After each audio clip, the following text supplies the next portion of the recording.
Welcome to another edition of Math for No Reason. In this edition, we will be discussing the similarities and differences of these two sets R2 and C. In high school, we are introduced to these two concepts rather quickly. First, as we do two-dimensional analytic geometry, we are introduced to R2, which we are given the name as a Cartesian plane. And then when you are doing complex numbers, you are introduced to the complex plane, particularly when you are using it for representing complex numbers geometry. They look very similar, but there are important differences. So in this session, we are trying to examine that. So let's begin with R2. R2 is the usual Cartesian plane on which two-dimensional analytic geometry is done. So each point in this plane is represented as an ordered pair AB, and in vector form, this is written as AI cap plus BJ cap, where I cap is the unit vector along the x-axis and j cap is the unit vector along the y-axis. Now each of these points can be thought of as a vector with origin as the initial point and the final or the termination point being the point AB.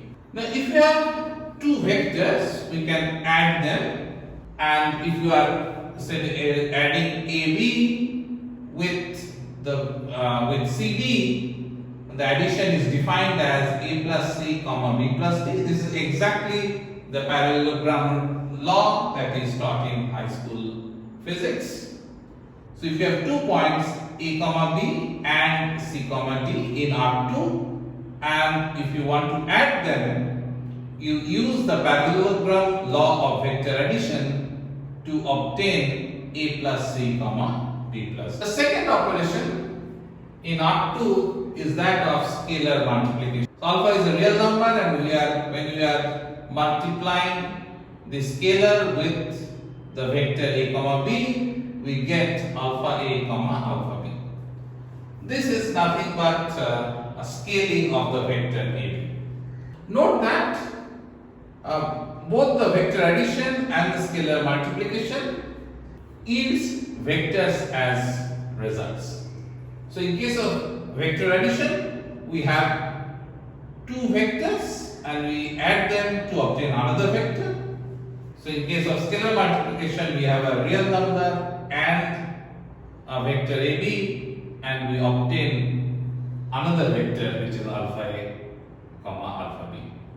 Now when we come to the complex plane, we have the same rule for adding two complex numbers. So we can visualize the complex number as also a ordered pair A comma B.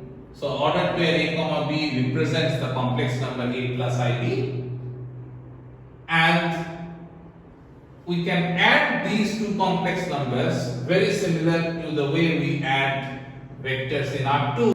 A plus IB plus C plus IB is equal to A plus C plus I into B plus B. And when it comes to multiplication, we can multiply two complex numbers. Note that there is no notion of multiplication of two vectors in R2. However, there is a notion of multiplying two complex numbers, and if we look at A plus IB into C plus ID, we obtain AC minus BD plus I into BC plus AD.